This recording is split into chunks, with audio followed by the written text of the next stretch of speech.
kababayan, nandito na ang parada ng kalayaan. Salubungin natin ang sigawan at higawan ang marching band ng Metropolitan Manila Development Authority.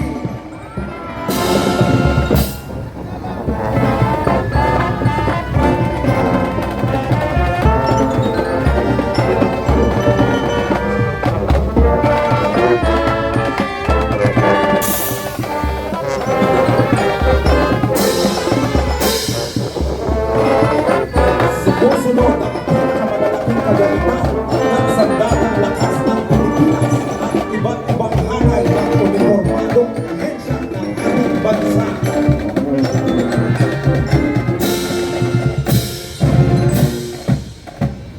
Chemical, biological, radiological, nuclear KM452, Kialite Tactical Vehicle KM452 at Field Ambulance mula sa Philippine Army.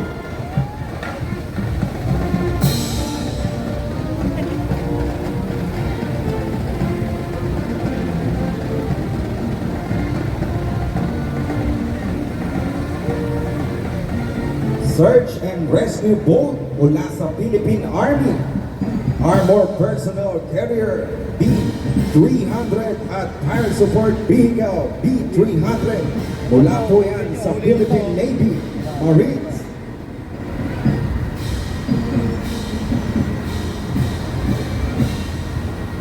.105mm Sabolite tank ng Philippine Army.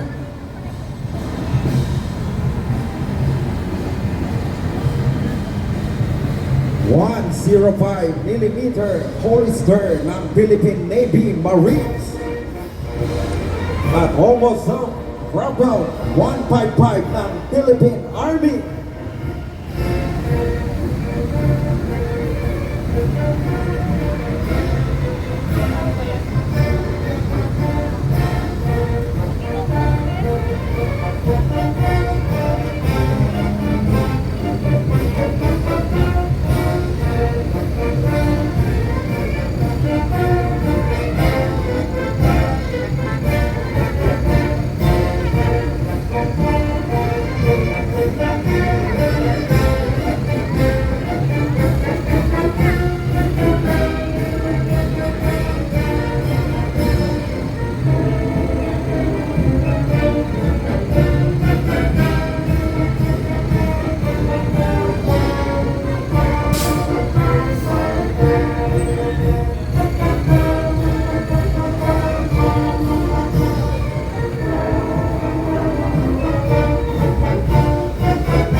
Search and Rescue Boat mula sa Philippine Army.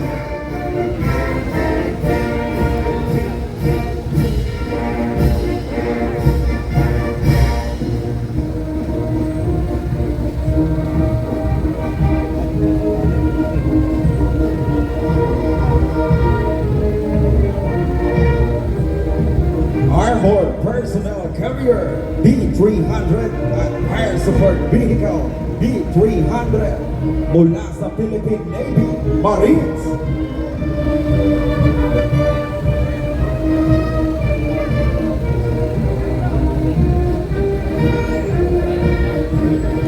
Mula pa rin sa PNP ang high-speed tactical watercraft ng kanilang maritime group, PNP Forcenik Group at EOD K9 Band.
Mga labanan sa Marawi, ika-21 ng Agosto 1891 hanggang ika-10 ng Marso 1895 mula sa Lanao del Norte. Noong huling dekada ng 1800, matapang na ipinagtanggol ng mga Maranao ang kanilang kalayaan at karapatang mamuhay sa kanilang lupang sinilangan mula sa panghimasok ng Imperyo ng Espanya. Sa ilalim ng pamumuno ni Amay Pakpak, tagumpay nilang nabuwag ang pagkukbog ng mga Espanyol sa lungsod ng Marawi, Agosto ng 1891.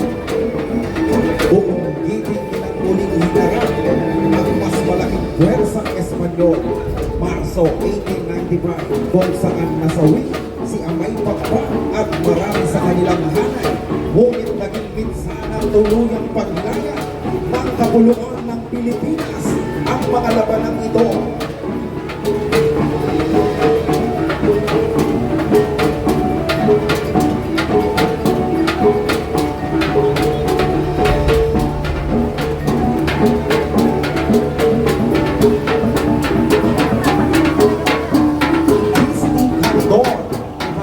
Ika-25 ng Marso 1898 mula sa Ilocos Sur, ang Isting Kandon o Sigaw ng Kandon ay kinikilala bilang isa sa mga unang pag-aaklas ng ikalawang bahagi ng himagsikang Pilipino.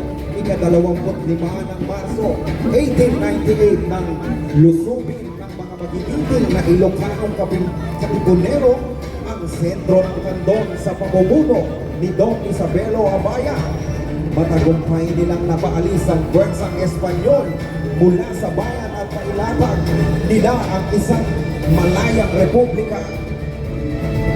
Bagamat muling nanumbalik ang mga Espanyol matapos ang 3 araw, ipinagpatuloy ng mga Ilocano ang pakikibaka para sa kalayaan mula sa mga kabundukan ng Cordillera.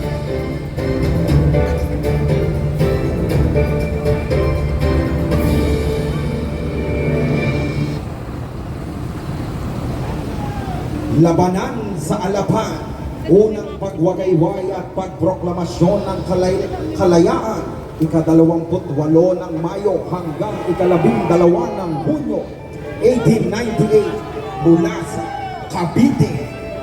Naging sentro ang Alapan ng malawakang labanan sa Cavite, Laguna, nang muling sumiklabang himagsikan noong 1898. Nagapil ang mga revolusyonaryo sa pamumuno ni na Emilio Aguinaldo at iba pang general ang malaking puwersa ng mga Espanyol sa pagkikipit sa pagdating ng dagdag balang tauhan.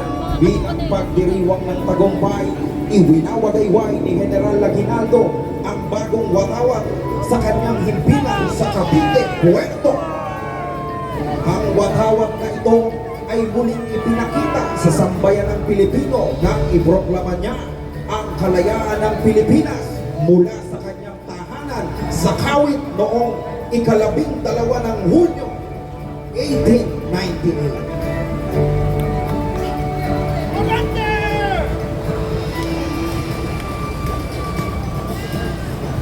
Ang pagkukbog ng Baler, unang araw ng Hunyo 1898 hanggang ika-2 ng Hunyo 1899 mula sa Aurora. Pinaligiran ng mga revolusyonaryong Pilipino ang mga sundalong Espanyol na nagtago sa simbahan ng Baler mula unang araw ng Hunyo 1898 hanggang sa kasalukuyang sumuko ang mga ito noong ika-2 ng Hunyo 1899 sa kabila ng kasunduan sa Paris na naganap noong ika-10 ng Disyembre 1898. Kinilala naman ni Pangulong Aguinaldo ang giting ng mga sundalong Espanyol at ang kanilang paninindigan sa kanilang tungkulin sa pamamagitan ng pagturing sa kanila bilang mga kaibigan matapos ang kanilang mapayapang pagsuko. Ang pagkilalang ito ay patuloy na pinagmumulan ng magandang pagkakaibigan ng bayang Pilipinas at kaharian ng Espanya hanggang sa kasalukuyan.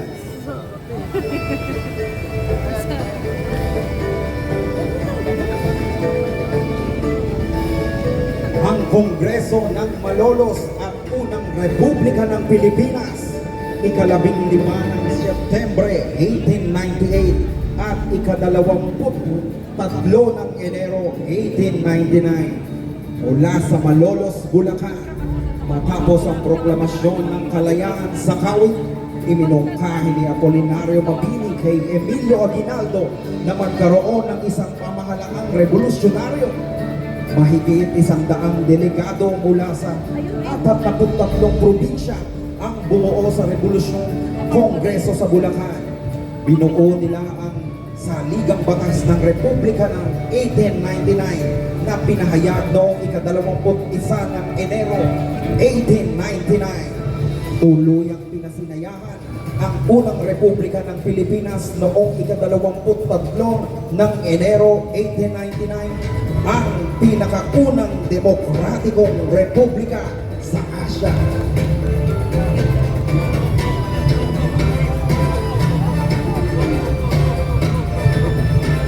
Wala na nakikita yung driver. 5 de Nobyembre ang Republika ng Negros, ika-5 ng Nobyembre 1898 mula sa Negros. Dahil sa pagkadismaya sa ipinangakong reforma sa biyak na bato, nagpasya ang mga may-ari ng lupa sa Visayas tulad ng mga Lacson, Araneta, Ramos at iba pa sa mga suportahan ang Negros Katipunan para sa kalayaan.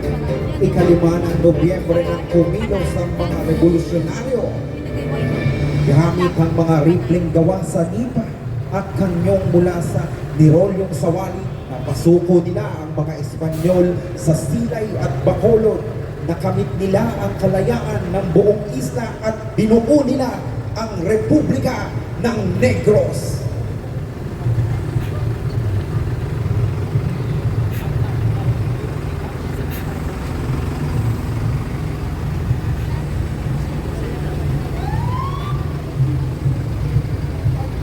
Sigaw ng Santa Barbara at ang Estado Federal de Visayas, ika-17 ng Nobyembre 1898 mula sa Iloilo.